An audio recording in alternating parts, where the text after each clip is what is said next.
শুরুতে আমরা এমন এক সময়কে দেখতে পাই যখন পৃথিবীতে পানির অনেক সংকট। পানি না থাকার কারণে পৃথিবীর যে অঞ্চলগুলো সবুজ শ্যামল ছিল সেগুলো এখন মরুভূমিতে পরিণত হয়েছে। অর্ধেকের চেয়েও বেশি মানুষ পানি শূন্যতার কারণে মারা গিয়েছে। বাকি অল্প কিছু মানুষ পৃথিবীর যে জায়গাগুলোতে এখনো পানি আছে, যেখানে মোটামুটি সব পাওয়া যায়, সেখানে গিয়ে থাকছে। কিন্তু সব সময় যেটা হয়, পৃথিবীতে ধনীদের উপর যত সমস্যাই আসুক না কেন, তাতে তাদের কিছু হয় না। ঠিক এমনই কিছু এখানেও হচ্ছে। বড় বড় প্রাইভেট কোম্পানিরা মাটির একদম গভীর থেকে পানি তোলার জন্য বিভিন্ন জায়গায় পাওয়ারফুল মেশিন বসিয়ে দিয়েছে, কারণ এখনো কোথাও কোথাও এমন জায়গা আছে যেখানে মাটি থেকে পানি উত্তোলন করা যায়। আর সেখান থেকে যতটুকু পানি বের হয় সেগুলোকে তারা শহরে সাপ্লাই করে দেয়, যেখানে ধনীরা বসবাস করে। কিন্তু বেচারা গরিবরা গ্রামে বসবাস করতে বাধ্য। তাদের মধ্যে হোমস নামের একটা পরিবার আছে, যেখানের মধ্যে একজন পিতা নেস্ট, মা ক্যাথরিন, বড় মেয়ে ম্যারি আর ছোট ছেলে জেরম অনেক কষ্ট করে এই পরিবার গ্রামে থেকে বসবাস করছে। নেস্টের অনেক বড় একটা জমি আছে, যেখানে তার পিতা চাষবাস করত। কিন্তু পানির অভাবের কারণে নেস্ট জমিটিতে কৃষিকাজ করতে পারছিল না। সে সরকারের সাথে কথা বলেছে যে আমার জমি এখনো উর্বর আছে, অর্থাৎ এখানে পানি দিলে ফসল ফলানো সম্ভব। তবে কারো থেকে নেস্টের কথায় বিশ্বাস হয় না। তাই নেস্ট নিজেই জমি খনন করতে থাকে, এই আশায় যে এখান থেকে ভাগ্যক্রমে কোনো পানি বের হলে সে আবার চাষবাস করতে পারবে এবং সেই ফসলগুলো বিক্রি করে পানির অভাবকে নিজের পরিবারের জন্য পূরণ করতে পারবে। একদিন নেস্টের জমিতে, যেখানে সে পানি বের করার জন্য মেশিন লাগিয়েছিল, সেখানে দুজন চোর চলে আসে, যারা সেই মেশিনটাকে চুরি করতে এসেছে। নেস্ট এটা জানতে পেরে সে দ্রুত তার গান নিয়ে সেখানে পৌঁছায়। আর চোররা যখনই জানতে পারে নেস্ট এখানে এসে গিয়েছে, তখন তারা বাহানা করে যে আমরা তো অনেক দূর থেকে এসেছি, আমাদের একটু পানি দিলে অনেক উপকৃত হতাম। এটা বলেই সে চোর তার কাছে থাকা গান বের করে যেন সে নেস্টকে গুলি করতে পারে। কিন্তু নেস্ট এমন চোরদের সাথে প্রতিদিন মোকাবেলা করত, তাই সে দ্রুত চোরটি শুট করার আগেই তাকে গুলি করে মেরে ফেলে। নেস্ট তার মেশিন চেক করতে আসে, তখন বেচারা জানতে পারে এখান থেকে যে অল্প পানি বের হতো সেগুলো এখন শেষ হয়ে গিয়েছে। তার মানে এখন তাকে দূরের কোনো একটি জায়গায় গর্ত করে মেশিন লাগাতে হবে যেন সেখান থেকে পানি বের করা যায়। নেস্ট জেরোমের সাথে ওয়াটারম্যানের কাছে আসে। আসলে ওয়াটারম্যান এমন লোকদের গ্রুপ যারা প্রাইভেট কোম্পানির জন্য কাজ করে, যেমন বড় বড় মেশিন লাগিয়ে পানি উত্তোলন করা, যেগুলোকে তারা শহরে সাপ্লাই করে দেয়। নেস্ট এদেরকে মদ বা খাবার পানি ডেলিভার করার কাজ করে। সে শহর থেকে সব জিনিসগুলোকে নিজের গাধার পিঠে করে এনে এই ওয়াটারম্যানদের দিয়ে দেয়। এই ওয়াটারম্যানদের মধ্যে ম্যাক্স নামের এক লোক রয়েছে, যার সাথে নেস্টের ভালো সম্পর্ক রয়েছে। নেস্ট ম্যাক্সকে বলে, দেখো ভাই, তুমি এখানে বড় বড় মেশিন লাগিয়েছো, এখান থেকে কিছুটা দূরে আমার জমি রয়েছে যেখানে কিছুটা পানি বের হতো, কিন্তু তোমার এখানে বড় মেশিন বসানোর ফলে যে অল্প পানিগুলো আমার জমি পেত সেগুলো এখন বন্ধ হয়ে গিয়েছে। তুমি কি তোমার এই মেশিনের লাইন অন্য জায়গায় নিতে পারবে? ম্যাক্স বলে, এটা তো আমার কাজ না, তুমি কথা বলতে চাইলে আমাদের বসের সাথে বলতে পারো। নেস্ট জানতো বস তো তার কথা শুনবে না, তাই সে মন খারাপ করে জেরোমের সাথে ঘরে ফিরতে থাকে। কিন্তু কারো ভাগ্য যখন খারাপ হয়, তখন তার সাথে খারাপ কিছু হতে সময় লাগে না। এমনই নেস্টের সাথে হয়। আসার সময় তার গাধার পা একটা পাথরের সাথে বাড়ি খাওয়ার কারণে গাধাটি নিচে পড়ে যায়, যার কারণে তার একটি পা ভেঙে যায়। বেচারা গাধা পিপাসার কারণে এমনিতেও কষ্ট পাচ্ছে, আর এখন তো একটা পাও ভেঙে গেছে। তাই তার কষ্ট কমানোর জন্য নেস্ট তাকে সেখানেই মেরে ফেলে। নেস্টের কোনো উপায় ছিল না। এরপর সে একটি নিলাম ঘরে আসে, যেখানে পুরনো রোবটকে রিপেয়ার করে বিক্রি করা হয়।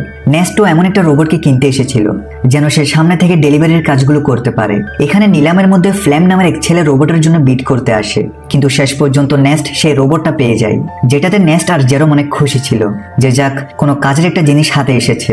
এরপর তারা হসপিটালে আসে, যেখানে ক্যাথরিন থাকে, যে কিনা কিছু সময় আগে একটা দুর্ঘটনার শিকার হয়েছিল, যার কারণে সে হাঁটতে পারছিল না। তাই হসপিটালে ওয়্যারের সাহায্যে ক্যাথরিনকে রাখা হয়েছে। ওয়্যার মানে যেগুলো ক্যাথরিনকে হাঁটতে সাহায্য করে। এখন যেহেতু নেস্টের কাছে তো টাকা নেই যে সে ওয়্যার টেকনোলজি ঘরে নিয়ে আসে, তাই সে এবং তার পরিবারের সবাই ক্যাথরিনকে হসপিটালে দেখতে আসে। এখন হসপিটাল থেকে বের হয়ে নেস্টের সাথে দেখা হয় রবি নামের এক ছেলের, যে নেস্টের ভালো বন্ধু ছিল। রবির থাকার কোনো ঘর ছিল না, সাথে সে মানসিকভাবে দুর্বল। তাই নেস্ট তার কাছে যেটুকু পানি ছিল সে রবি আর তার পরিবারকে সেগুলো দিয়ে দেয়, কারণ যদিও তার কাছে পানির অনেক অভাব, কিন্তু তার মন অনেক বড় ছিল। এখন নেস্ট সেখান থেকে যখনই ঘরে ফিরে আসে, তখন তার কাছে ফ্ল্যাম পৌঁছায় আর বলে, তোমার রোবটটা আমাকে একটু দাও, আমার কিছু গুরুত্বপূর্ণ কাজ আছে। তবে নেস্ট জানতো ফ্ল্যাম একটা বদমাশ ছেলে, সে রোবট ফিরিয়ে দেওয়ার সময় অনেক নাটক করবে। তাই নেস্ট রোবট দিতে সাফ মানা করে দেয়। সাথে এখানে বলে দিই ফ্ল্যামের সাথে নেস্টের মেয়ে ম্যারির চক্কর চলছে। নেস্ট অনেকবার ম্যারিকে বোঝায় যে সে যেন ফ্ল্যাম থেকে দূরে থাকে, সে ভালো ছেলে না। কিন্তু ম্যারি জীবনে কোনো ছেঁকা না খাওয়ার কারণে সে নেস্টের কথায় রাজি হয় না, বরং সে ফ্ল্যামের কারণে তার পিতাকে ঘৃণা করে। এখন মা বাবার কথা না শোনার কারণে ম্যারির সাথে খারাপ কিছু ঘটতে চলেছে কিনা তা আমরা সামনে জানতে পারবো। এর পরের দিন নেস্ট আরেকটি জায়গায় গর্ত করছিল যেন সে সেখান থেকে পানি পায়, কিন্তু বড় মেশিনের পাইপলাইনের কারণে আশেপাশের সব এলাকা শুকিয়ে রয়েছে। তাই নেস্ট এখানেও নিরাশ হয়।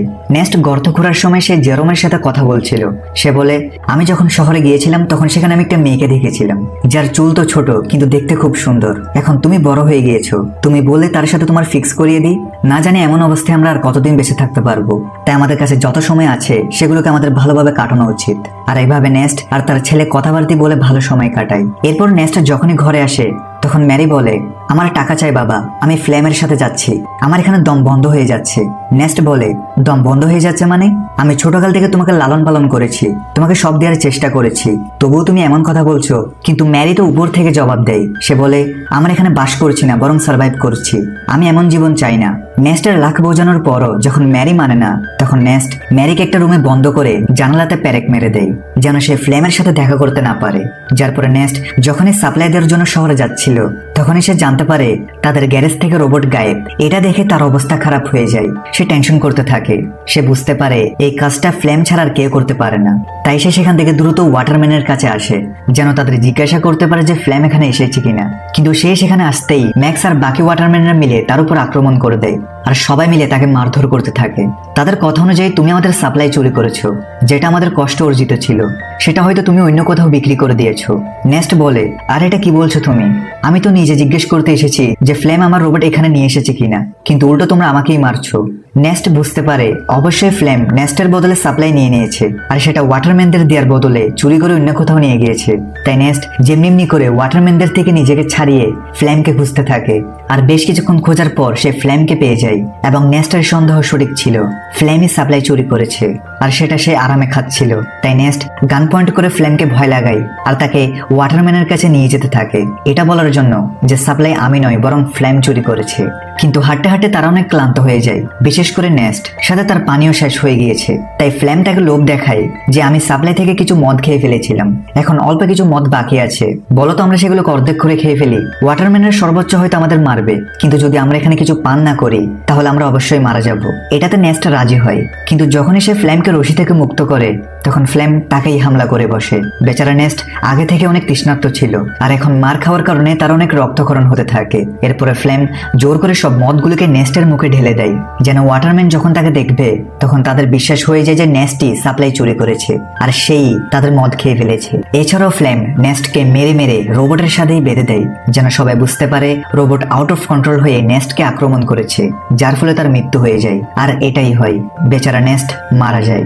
আর সবার থেকে লাগছিল রোবটই নেস্টের প্রাণ নিয়েছে। এরপর দেখা যায় জেরোম তার পিতাকে হারানোর পর মন খারাপ করে বসে থাকে। সে সব রাগ রোবটের উপর ঢেলে সেটাকে ভাঙার চেষ্টা করে, কারণ সে বিশ্বাস করছে রোবটই তার পিতার প্রাণ নিয়েছে। তখন ফ্লেম জেরোমকে এসে বলে, রোবট ভেঙে কি লাভ, এটা সামনে গিয়ে আমাদেরই কাজে আসবে, তাই এটাকে ভাঙিও না, চিন্তা করো না, আমি আছি তো, আমি তোমার পরিবারকে সামলাবো, তোমার ও ম্যারের ভালো খেয়াল রাখবো। এরপর দেখা যায় ফ্লেম ম্যাক্সের কাছে আসে আর বলে, আমি একটা পাইপের লাইন চাই যেন এটার সাহায্যে আমি নেস্টের জমিতে চাষ করতে পারি। সে ম্যাক্সকে একটা ছুরি দেখিয়ে বলে, এই ছুরিটার কথা মনে আছে তো? সেদিন যখন তোমরা সাপ্লাইয়ের জন্য নেস্টের উপর হামলা করেছিলে তখন নেস্ট তোমার থেকে এই ছুরিটা নিয়ে ফেলেছিল আর আমি এই ছুরিটা তার বডির পাশে পেয়েছি, যেখানে তোমার নামটাও লেখা আছে, সাথে সবাই জানে তোমার এবং তার সাথে লড়াই হয়েছিল। তাহলে আমি ভাবছিলাম কি আমি সবাইকে এটা বলে দিই যে লড়াইয়ের সময় ম্যাক্স যখন নেস্টকে মারতে পারেনি তখন সে পরে সুযোগ পেয়ে নেস্টকে মেরে দেয় আর দোষ দিয়ে দেয় রোবটের উপর। এটা শুনে ম্যাক্স ভয় পেয়ে যায় আর ফ্লেমের কথায় রাজি হয়ে কোম্পানি থেকে লুকিয়ে একটা সিক্রেট পাইপলাইন নেস্টের জমিতে দিয়ে দেয়, যার ফলে সেই জমিটি পানি পেতে শুরু করে। সবাই অনেক খুশি ছিল যে এখানে আবার চাষ হচ্ছে। ফ্লেম প্রতিদিন লাঙ্গল চালায় যেন ফসল ফলাতে পারে আর দেখতে দেখতে তার পরিশ্রমেরও ফল পাওয়া যায়, অর্থাৎ ক্ষেতের সব দিকে ফসল ফলতে শুরু করে, যেগুলো দেখে জেরোম আর বাকির অনেক খুশি ছিল। সাথে ফ্লেম আর ম্যারের রিলেশনশিপ ছিল, যার পরে তাদের বিয়ে হয়ে যায়। বিয়ের পর ফ্লেম অনেক খুশি ছিল আর সে ভাবছিল যে এই সব কিছু নেস্টের ছিল। আজ যদি সে বেঁচে থাকতো তাহলে না তো তার সাথে ম্যারের বিয়ে হতো আর না তো সে এই জমি পেত। নেস্টের মারা যাওয়ার পর সে সবকিছু নিজের করে নিয়েছে। কিছুদিন পর দেখা যায় ব্যাংক থেকে কিছু কর্মচারী আসে, যাদের কথা শুনে ফ্লেমের পায়ের তলার মাটি সরে যায়। ব্যাংকের কর্মচারীরা বলে যে জমিতে তোমার ফসল ফসল ফলেছে সেই জমিটাকে নেস্ট বন্ধক রেখেছিল, সেটা তো তোমার না, তাই এই জমিটা ব্যাংকের হলো। আর এখানে যে ফসল ফলেছে সেটাও ব্যাংকের কাছে যাবে। ফ্ল্যাম বলে, না, এই কথাটা তোমাদের ফসল ফলার আগে বলা উচিত ছিল। তুমি যদি প্রথমে বলে দিতে তাহলে আমি আরেকটি জমি দেখে নিতাম। কিন্তু ব্যাংকের কর্মকর্তারা তার কথা শুনে না আর বলে, 1 সপ্তাহের ভেতর টাকা দিতে না পারলে এই জমিটাকে তুমি ভুলে যাও। এটা বলে তারা চলে যায়। ফ্ল্যাম অনেক চিন্তিত হয়ে পড়ে যে নেস্ট আমাকে বোকা বানিয়ে দিয়েছে, ভিখারি কোথাকার, জমিন পর্যন্ত বন্ধক রেখেছে, এখন টাকা কোথা থেকে আসবে। ফ্ল্যাম একটা পথ খুঁজে পায়, তা হচ্ছে তাদের রোবটকে বিক্রি করে দেওয়া। আর সে সেটাই করে। সে নেস্টের রোবটটিকে গাড়িতে তোলে আর জেরমকে বলে, আমি রোবটকে বিক্রি করতে যাচ্ছি যেন এখান থেকে পাওয়া টাকাগুলো দিয়ে আমি ব্যাংকের ঋণ পরিশোধ করতে পারি। তবে ফ্ল্যাম তো কোনো ভালো ছেলে ছিল না। সে রবির কাছে আসে আর তাকে বলে, তুমি আমার সাথে আসো, আমি তোমার জন্য খাবার পানির ব্যবস্থা করছি। এটা শুনে বেচারা রবি নিজের বাচ্চাকে নিয়ে ফ্লেমের সাথে চলে যায় আর তার স্ত্রীকে সেই জায়গায় রেখে যায়। কিন্তু ফ্লেম একটি সময় রবির বাচ্চাটাকে বেঁচে ফেলে, যেখান থেকে পাওয়া টাকাগুলো সে ব্যাংকে দিয়ে দিবে। এখন এটার খবর যখনই রবির কাছে আসে তখন সে ফ্লেমের সাথে ঝগড়া করতে থাকে। কিন্তু ফ্লেম যেখানে বাচ্চাটাকে বিক্রি করেছিল সেখানে ঝগড়া করার কোনো নিয়ম ছিল না, আর বাচ্চা বিক্রি হয়ে গিয়েছে মানে চুক্তি আর ভঙ্গ হবে না। তাই সে খারাপ লোকরা রবিকে গুলি করে মেরে ফেলে, সাথে তারা ফ্ল্যামকে গুলি করার চেষ্টা করে, কারণ তাদের তো এতক্ষণ মনে হয়েছিল ফ্ল্যাম রবির পারমিশন নিয়েই তার বাচ্চাকে বিক্রি করেছে। ফ্ল্যাম কোনো মতে দৌড়ে সেখান থেকে প্রাণ নিয়ে বেঁচে ফিরে, সাথে সে রোবটটাকে সেখানেই ফেলে আসে, কারণ তাকে জেরমকে তো বলতে হবে যে টাকা বাচ্চাকে বেঁচে নয় বরং রোবটকে বেঁচে এসেছে।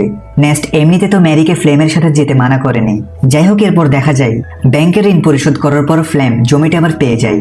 ওদিকে রোবটটি হেঁটে হেঁটে তার আসল মালিকের কাছে যেতে থাকে, কারণ যখন সে বদমাশরা ফ্ল্যামকে শুট করছিল তখন কিছু গুলি রোবটটি থেকেও লেগে যায়, যেটাতে রোবটের ডিফল্ট সেটিং অন হয়ে যায়।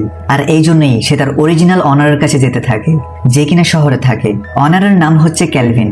সে যখনই রোবটটিকে দেখে তখন সে অবাক হয়ে যায়, যেটি কার রোবট আবার ফিরে এসেছে। রোবটের গায়ে নেস্টের নাম লেখা ছিল, তাই ক্যালভিন রেডিওর সাহায্যে নেস্টের সাথে যোগাযোগ করার চেষ্টা করে যেন সে এখানে এসে নিজের রোবটকে নিয়ে যায়। কিন্তু জেরম যখনই রেডিওকে অন করে তখন সে অবাক হয়ে যায় যে ফ্ল্যাম তো বলেছিল সে রোবটকে বিক্রি করে দিয়েছে, এখন এই ক্যালভিন নামের লোকটা বলছে রোবট তার কাছে। তাই সে ডিসাইড করে ক্যালভিন যখন রোবট ফিরিয়ে দিতে চায় তাহলে তো ভালো, জেরম সেটা নিজে গিয়ে নিয়ে আসবে। সেদিন জেরম রবির ওয়াইফকে দেখতে পায়, যে কিনা রবি ও তার বাচ্চা ফিরে না আসায় হতবাক হয়ে আছে। এখন সে একটা পুতুল নিয়ে তার বাচ্চা ফিরে আসার অপেক্ষা করছে। ফ্ল্যাম এসে তাকে সেখান থেকে নিয়ে যায়। এই জিনিসটা দেখে জেরমের সন্দেহ হয় কিছু একটা তো হয়েছে যেটা ফ্ল্যাম লুকাচ্ছে। যাই হোক, এর পরের দিন সে শহরে যাওয়ার উদ্দেশ্যে বেরিয়ে পড়ে। তবে শহরের বর্ডারে তার বয়স 18 বছরের নিচে হওয়ার কারণে গার্ডার তাকে শহরে যেতে দেয় না। তখনই সেখানে একটা মেয়ে আসে যার নাম আনা, যে কিনা এখানে গোপনে মানুষদের পাচার করার কাজ করছে। তাই সে জেরমকে বলে, আমার সাথে চলো, আমি তোমাকে শহরে পাঠাতে পারবো, সেটাও কম টাকায়। জেরম যখনই আনাকে দেখে তখন সে অবাক হয়ে যায়, কারণ আনা হুবহু সেই রকম যেমনটা নেস্ট তাকে সেই ছোট চুলওয়ালা মেয়েটির ব্যাপারে বলেছিল, অর্থাৎ এটাই সেই মেয়ে। জেরম তাকে নেস্টের ব্যাপারে জিজ্ঞেস করে, কিন্তু আনা তো নেস্টকে চিনে না, তাই জেরম আর কিছু বলে না। এরপর আনা জেরমকে শহরের দিকে যাওয়া মালবাহী গাড়িতে লুকিয়ে বসিয়ে দেয়, যেটার সাহায্যে জেরম অবশেষে শহরে পৌঁছে যায়। এখন শহরে আসার পর সে ক্যালভিনের সাথে দেখা করে, যে কিনা তাকে তার রোবট ফিরিয়ে দেয়। রোবটের গায়ে যে গুলিগুলো লেগেছিল সেটাও ক্যালভিন রিপেয়ার করে ফেলেছে, সাথে সে রোবটের সেটিং ঠিক করে দিয়েছে। কিন্তু জেরম যখনই রোবটকে মন দিয়ে দেখে তখন সে জানতে পারে এটাতে ক্যামেরা আছে, যেটা লেজার লাইটের মতো ভিডিও রেকর্ড করে। ভিডিওগুলো তেমন পরিষ্কার তো না, কিন্তু এটুকু পরিষ্কার ছিল যে সেটাকে দেখা যায়। তখন সেই ভিডিওগুলোতে জেরম তার পিতা নেস্টের সাথে কাটানো মুহূর্তগুলো দেখতে থাকে। এই ভিডিওগুলোতে সেই ভিডিওটাও ছিল যখন ফ্লেম নেস্টকে মেরেছিল, যার পরে সে রোবটের সাথে তাকে বেঁধে দেয়। এখন এগুলো দেখে জেরম প্রচন্ড অবাক হয়ে যায়। সে সত্যিটা জানতে পেরেছে যে তার পিতা কোনো অ্যাক্সিডেন্টে মারা যায়নি। জেরম রোবটটাকে ঘরে নিয়ে আসে, কিন্তু ঘরে আসতেই সে ফ্লেমকে এটা বলে না যে সে সত্যিটা জেনে গিয়েছে, কারণ ম্যারি যদি জানতে পারে এসব কিছু ফ্লেম করেছিল তাহলে সেগুলো সহ্য করতে পারবে না। এর উপরে সে প্রেগনেন্ট। তাই জেরম একটা প্ল্যান করে আর ফ্লেমকে বলে, আমি শুনেছি রবি তোমাকে ডাকছে। এটা শুনে ফ্লেম টেনশন করে যে রবি তো মারা গিয়েছে, এখন এটা কোন রবি ডাকছে। তাই সে জেরমকে বলে হতে পারে সেটা অন্য কেউ। এখন প্ল্যান ফেল হতে দেখে জেরম একটা লেটার লিখে ফ্লেমকে পাঠায়, যেন এটা পরে ফ্লেম থেকে মনে হয় এটা রবি পাঠিয়েছে। ফ্লেম দেখে রবি তাকে সেই জায়গাটা আসতে বলছে যেখানে নেস্ট মারা গিয়েছে। ফ্লেম বুঝতে পারে কিছু তো গন্ডগোল আছে, আমার থেকে সেখানে গিয়ে দেখতে হবে। তাই সে সেই জায়গাটাই যায় যেখানে সে নেস্টকে মেরেছিল। কিন্তু একটি সময় সে ভুলে গর্তে পড়ে যায়, যেখানে পড়ে যেতেই তার পা ভেঙে যায়। সে সাহায্য চাইতে থাকে, তখনই তার সামনে জেরম আসে। যার হাতে ছিল একটি গান। তাকে তোর আগে দেখে ফ্ল্যাম বুঝতে পারে জেরম সবকিছু জেনে গিয়েছে, আর এই সবকিছু জেরমের প্ল্যান ছিল। ফ্ল্যাম তাকে বলে, দেখো যা হয়েছে আমি তার জন্য দুঃখিত, কিন্তু দেখো আমি ম্যারি আর তোমার কত খেয়াল রেখেছি। যদি আমার কিছু হয়ে যায় তাহলে ম্যারি এগুলো সহ্য করতে পারবে না, তাই আমাকে যেতে দাও। কিন্তু জেরম তার কথা শুনে না আর সোজা তাকে গুলি করে মেরে ফেলে। এরপর দেখা যায় সে রোবটটির মেমোরি রিসেট করে দেয়, যেন ম্যারি এই ব্যাপারে কোনোদিনও জানতে না পারে। সে চায় না ম্যারি সত্যিটা জানো। কিছুদিন চলে যাওয়ার পর যখন ফ্ল্যাম ঘরে আসে না, তখন ম্যারি অনেক টেনশন করতে থাকে। জেরম বলে সে কখনো ভালো মানুষ ছিলই না, সে তোমাকে ছেড়ে চলে গিয়েছে। এটা শুনে ম্যারি অনেক দুঃখী হয় আর নিজের মন থেকে ফ্ল্যামের জন্য ভালোবাসা বের করে দেয় এবং উল্টো তাকে ঘৃণা করা শুরু করে। জেরম খুব ঠান্ডা মাথায় তার বদলা নিয়েছে। এরপর থেকে জেরম আর ম্যারি ঘর চালানো শুরু করে। এখন তো তাদের কাছে জমিও আছে, যেটাতে চাষ হওয়া ফসল বিক্রি করে তারা তাদের মাকে ঘরে নিয়ে আসবে। আর এই মিক্স ফিলিং এর সাথে এই মুভি এখানেই শেষ হয়। ভিডিও ভালো লাগলে লাইক করে দাও, আর চ্যানেলকে সাবস্ক্রাইব করে না থাকলে সাবস্ক্রাইব করে বেল আইকন অল করে রেখো। দেখা হচ্ছে নতুন কোনো ভিডিওতে। সবাই ভালো থাকো।